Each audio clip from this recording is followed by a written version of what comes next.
Ready to get started? Well, first of all, I'd like to thank the media and all their work on this particular investigation.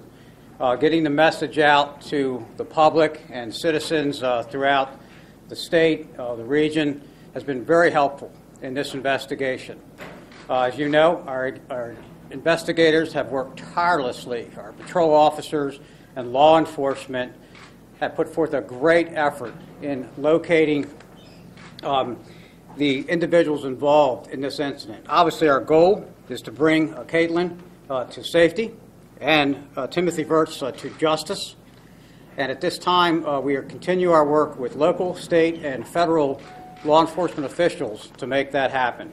Now, I'm going to step aside and let Elise present to you some information, some progress that we have made throughout the last several hours. And again, thank you again, media, for all your work, and again, the public for what they have done to help us in this very, very significant investigation. Thank you again.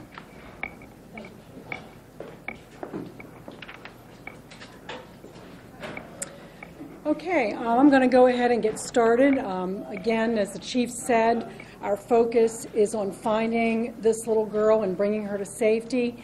We'll talk a little bit more in a few minutes about some of the things that we've been doing specifically in that regard.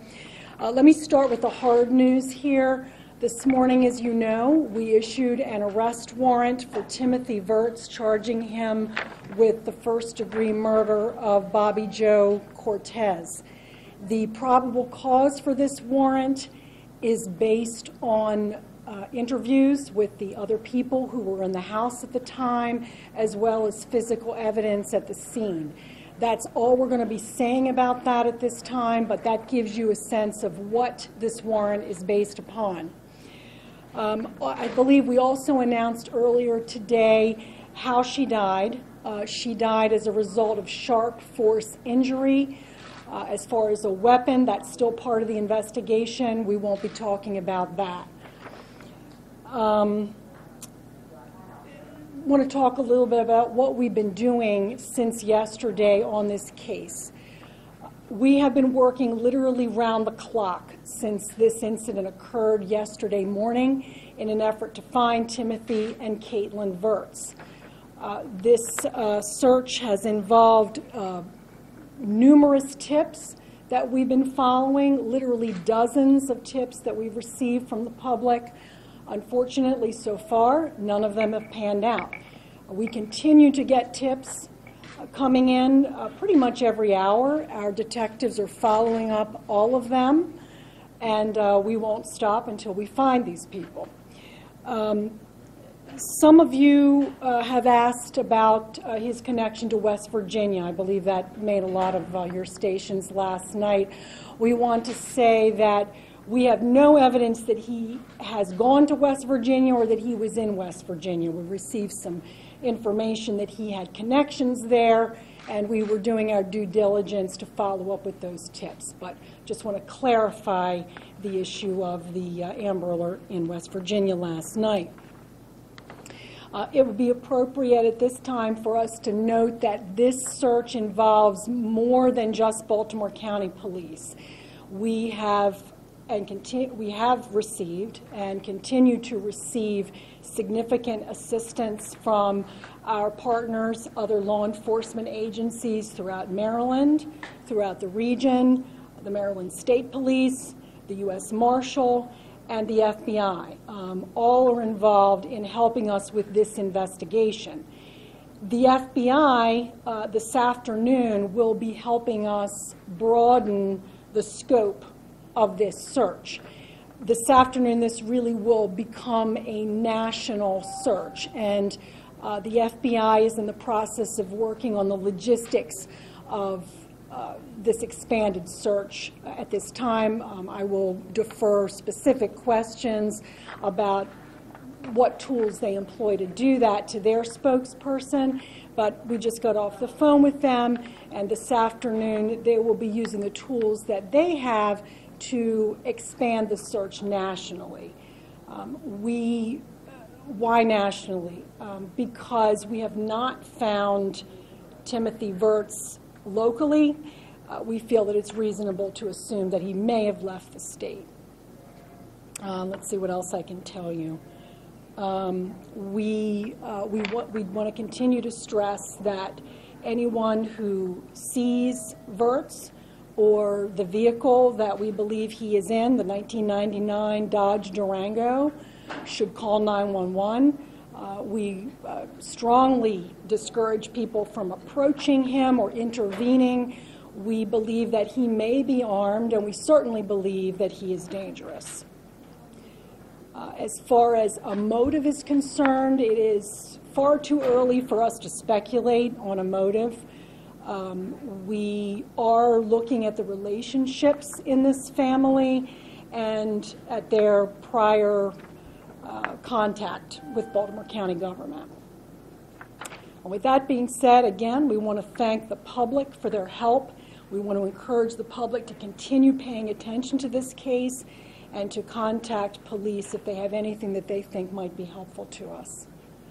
I think that's pretty much all of our new information that we have today. I'll go ahead and take some questions. When do you think Caitlyn was taken by Virts? On what day and around what time did detectives think she was taken? We are not certain of exactly what time. The detectives believe that early morning yesterday may have been around the time that Virts left. But again, that's still part of the investigation. You had said yesterday, Elise, that family members had seen her alive on Tuesday. Have you gotten any, or someone had seen her alive on Tuesday, have you gotten any new information about the fact that she may have been alive in the overnight hours? No, wait a minute. Today is Friday. I'm sorry. So, I'm trying to think of days here. yeah, Wednesday. She was seen alive on Wednesday. So we still don't know exactly when she was last seen alive. Do you know roughly how many tips you've gotten? Is it thousands, hundreds? I would say dozens. Oh, just dozens. I would say dozens, yeah. And you said none of them have panned out for any information? Well, none of them have panned out in the sense that we still have not located Timothy Virts nor the Dodge Durango.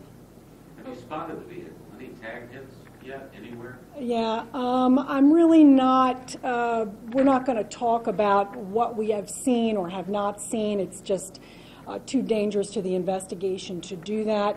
Obviously, the goal here is to find Timothy Virts and especially to find Caitlyn Virts and bring her to safety. She is our real focus right now, and we're real cautious. We're extremely cautious about saying anything any information that we may have that could hamper our ability to accomplish that. Are there any other distinguishing features that you can share with us about the Durango? Whether it's stickers, any markings, anything in addition to the Yeah, that's a good question. I'm really not at this point. The information that went out in the Amber Alert is the information that we have. I'll inquire about that, though. And Elise, did you say you do believe that he has left the state? No, not exactly. What I said was because we have not found him locally or found him in the state of Maryland, we think it's reasonable to believe that he may have left the state. We don't know he's left the state. We don't know that he has gone in any particular direction.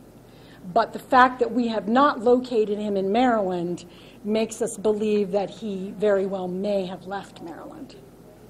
Okay, so are there any other calls at this house on Artie Way that police have responded to? Yeah, some of you have asked for that. We're pulling the calls for service on the house. I just haven't had a chance to go through those yet. I'm not even sure that there are any, but we are looking at that. And you also yesterday said you knew there were 2 other adults living in the house along with the children and the people involved. Right. Have you figured out who those people were, and were they home then when the body was found or when Caitlyn was taken? The 2 adults that were in the house, and I believe it was a man and a woman, were in the house at the time that we believe the crime occurred. We do not know what their relationship is just yet. Was there anything missing from the house in the way of credit card, money, any way he might be able to sustain himself? Mm-hmm. Yeah, I don't have any information about that, and I think we'd probably be withholding that anyway. So, The police believe that he's working alone, or does he have some sort of help that is keeping him off the radar? Yeah, again, I can't answer that question. It certainly is not unusual in cases like this for a family member to help. I don't know that that's the case here.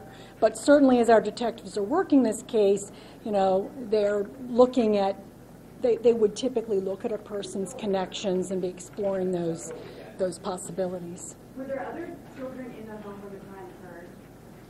Yes. And can you give us any information on why he went with Caitlyn? We have no idea. I mean, obviously we haven't been able to talk to him.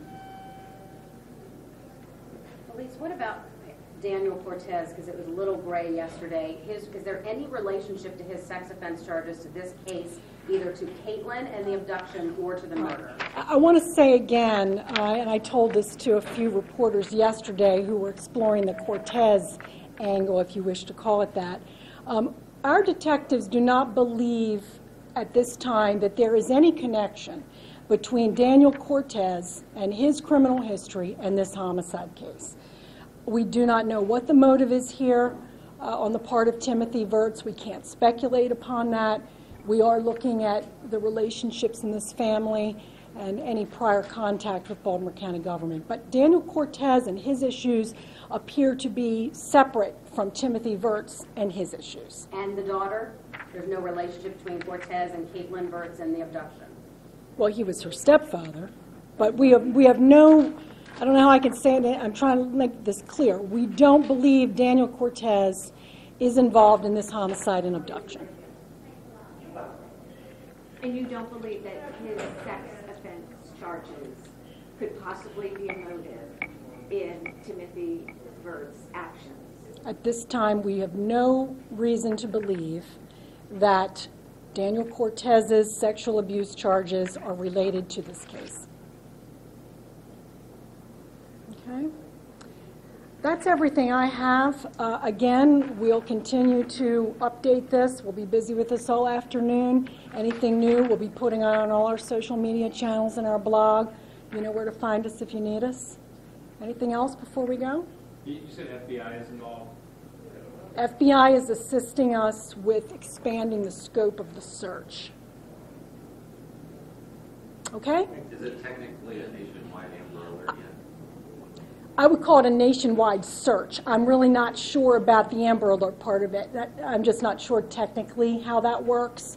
I think if you say this is now expanded to a nationwide search, you're fine. Just to clarify, you said other children were in the home at the time of the crime. Which crime